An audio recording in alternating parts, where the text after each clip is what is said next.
বিসমিল্লাহির রহমানির রহিম। আলহামদুলিল্লাহ ওয়াসসালাতু ওয়াসসালামু আলা রাসূলিল্লাহ আম্মা বা'দ।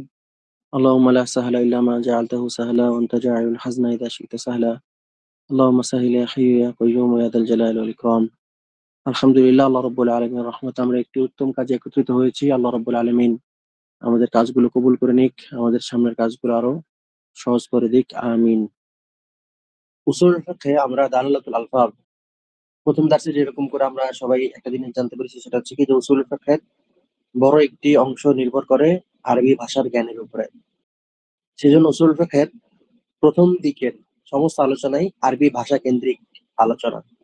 তার মধ্যে আমরা এখন যে আলোচনাগুলো নিচ্ছি সেগুলো হচ্ছে দালালাতুল আলফাজ, যে একটা শব্দ, একটা লাফজ থেকে কি কি ধরনের দলিল আসতে পারে, কি কি ধরনের দলিল আসতে পারে, বা একটা লাফজ দিয়ে কি কি বোঝায়।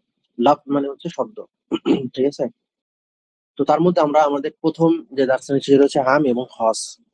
আম হচ্ছে এমন শব্দ যেটা দিয়ে, যেটা উচ্চারিত হলে ওই শব্দের আন্ডারে যতজন ব্যক্তি প্রবেশ করতে পারে সবাইকে বোঝায়, এটা হচ্ছে আম।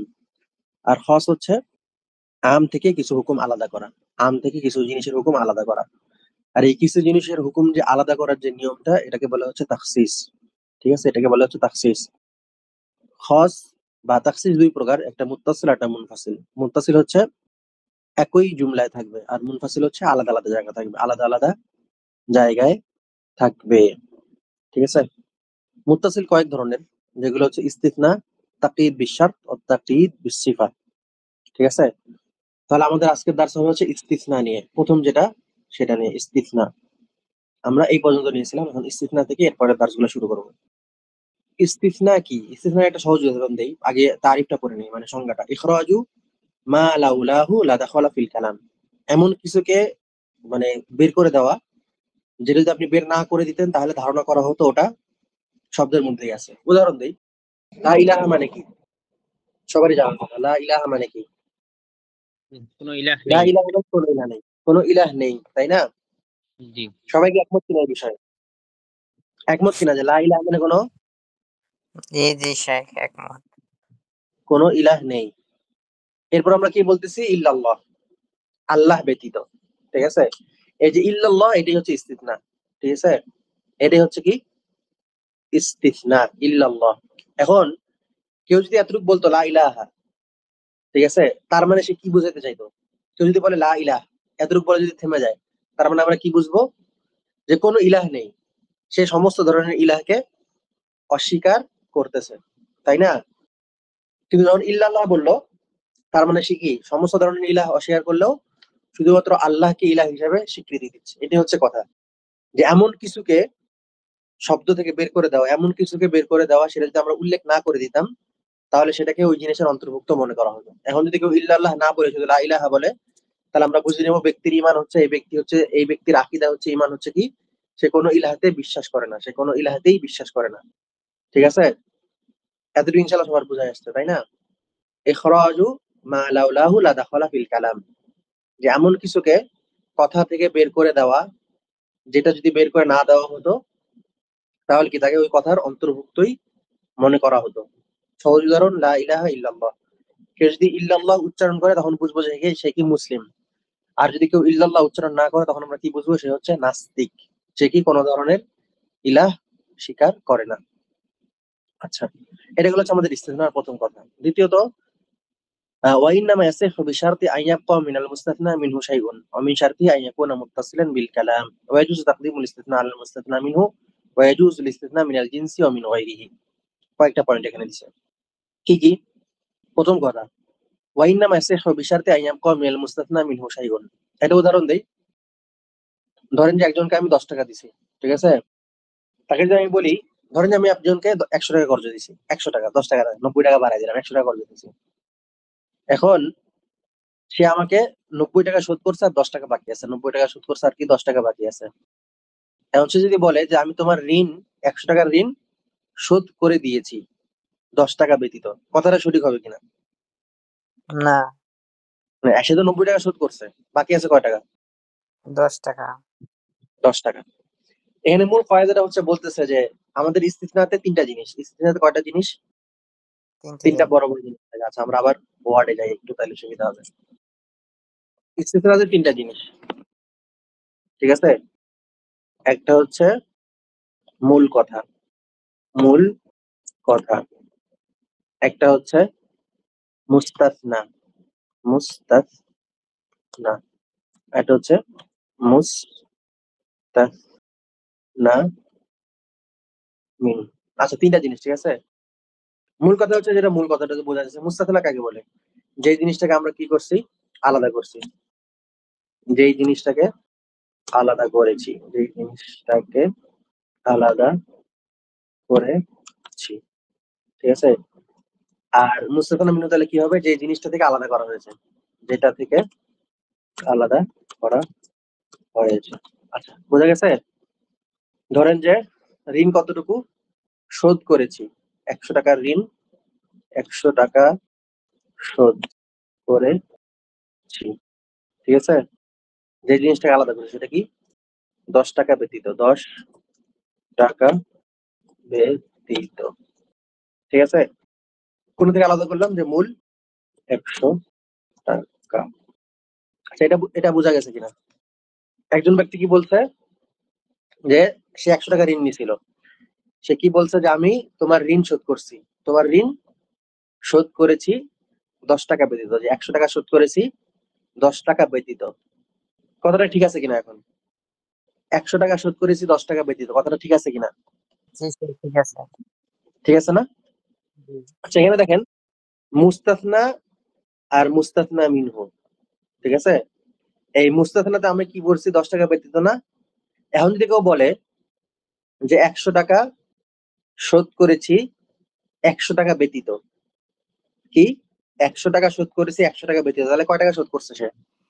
১ টাকাও শোধ করে নাই। তার মানে সে যে মুস্তাসনা মিনহু নিয়ে আসলো, ঠিক আছে? তার কথাটা সঠিক হইল না এখানে। কেন? যে মুস্তাসনা যে সে নিয়ে আসছে, ঠিক আছে? মূল কথা থেকে যে যতটুকু আলাদা করছে, তাতে মূল কথায় কিছু বাকি ছিল? আর কিছু বাকি থাকে? ১০০ টাকার মধ্যে ১০০ টাকাই সে শোধ করে নাই। তাহলে তার কি বাকি থাকলো?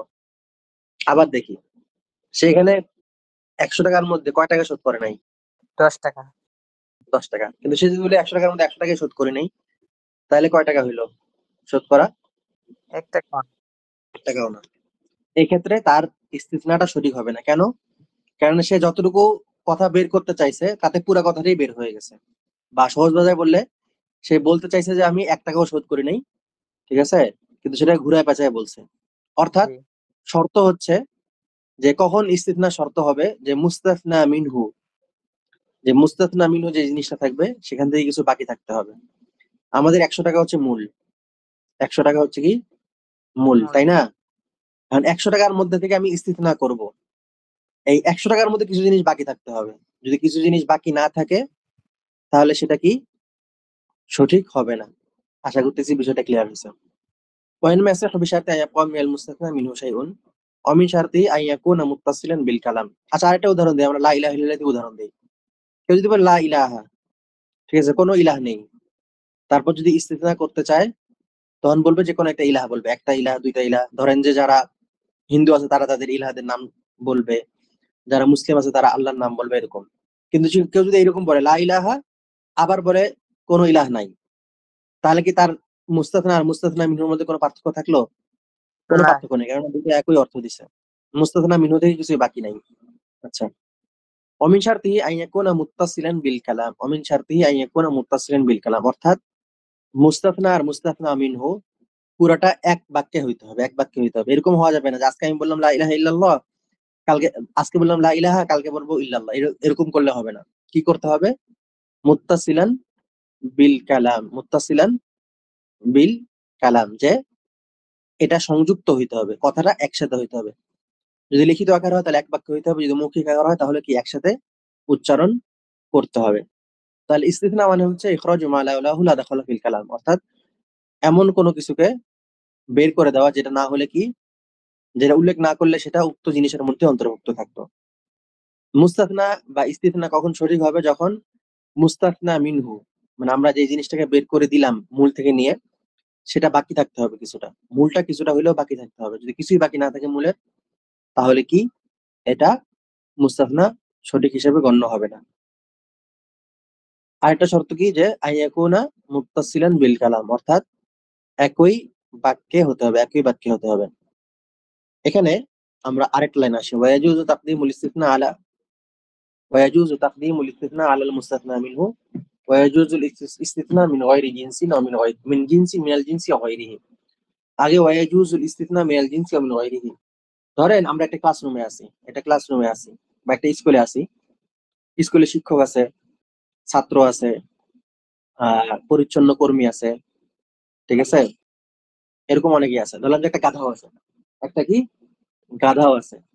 এখন একটা ক্লাসে শিক্ষক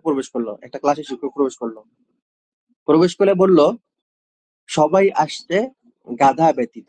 কি বলছে? সবাই এসেছে গাধা ব্যতীত, তাই না? যে সমস্ত ছাত্র এসেছে গাধা ব্যতীত। আবার দেখে নেই। আচ্ছা, এখানে ছাত্র হচ্ছে মূল, তাই না? মুস্তাথনা মিনহু, আর মুস্তাথনা হচ্ছে গাধা, ঠিক আছে? মুস্তাথনা মিনহু কি ছাত্র, আর মুস্তাথনা কে গাধা। এক্ষেত্রে গাধা কি ছাত্রদের অন্তর্ভুক্ত?